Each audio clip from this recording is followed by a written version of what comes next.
I don't know where the Kings would be without this guy. He has saved their asses so many times this season, and in overtime, he did it again.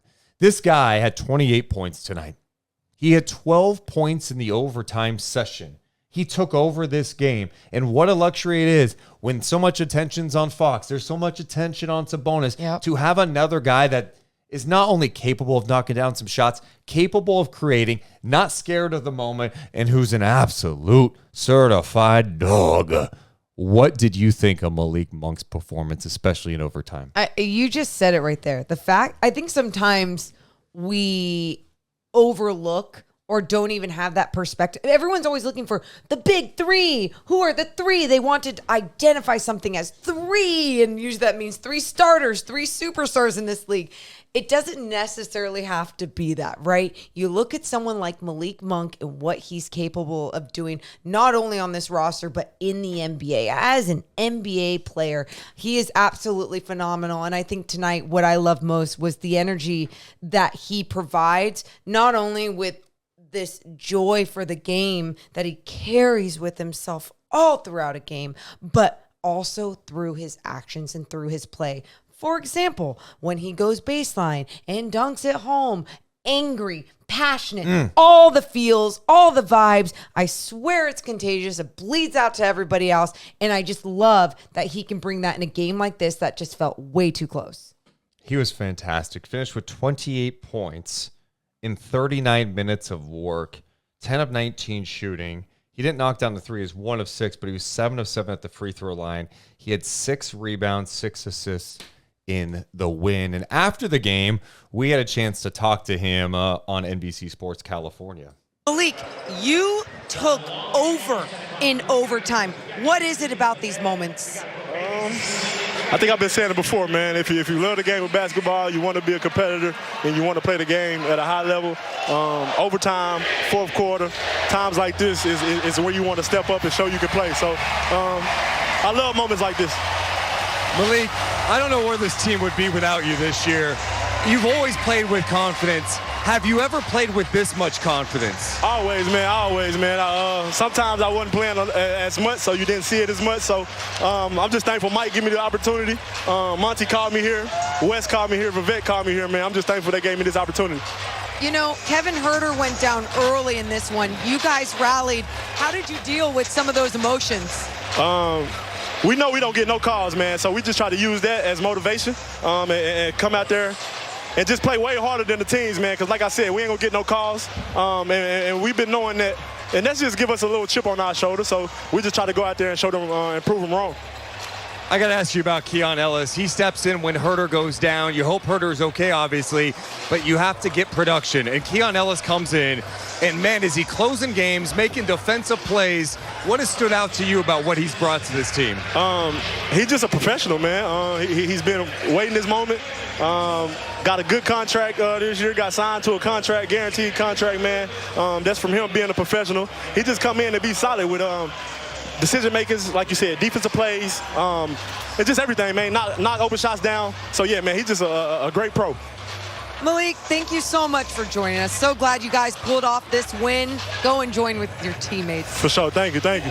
So there is Malik Monk after that Kings victory. I love him. I mean, I was telling you after the game, I'm like, look, offseason's not here yet. I'm not stressing about it at this point, but he's vital. And I think we talk about him so much as a sixth man.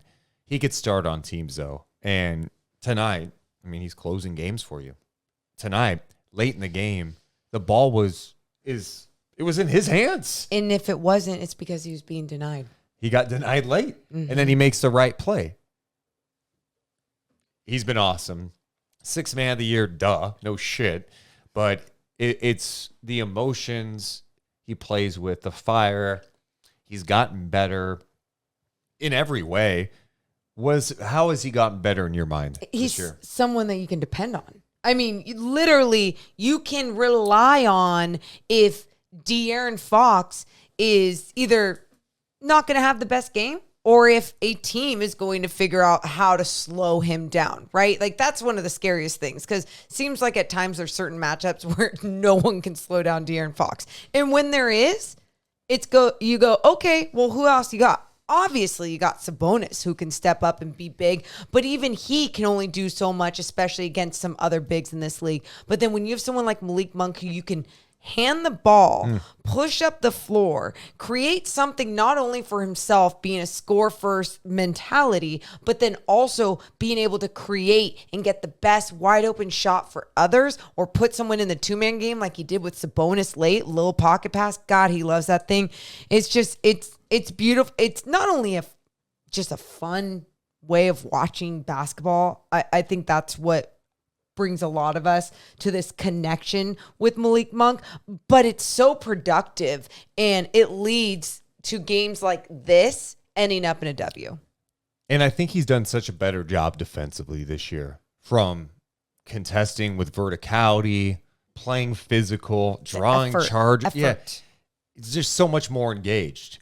This is a player that if you talk to any NBA guy over the years, people who have known him for years. I was actually talking to Harry Giles when he was in town before the game when the Lakers were in town, and we were talking about Malik. He goes, oh, he's always been like this. He was talking about playing AAU on this like all-star team that they were on together. He's like, this has always been him. And now he's doing it at such a high level. This guy had some roadblocks along the way in Charlotte. He had to go through some difficulties.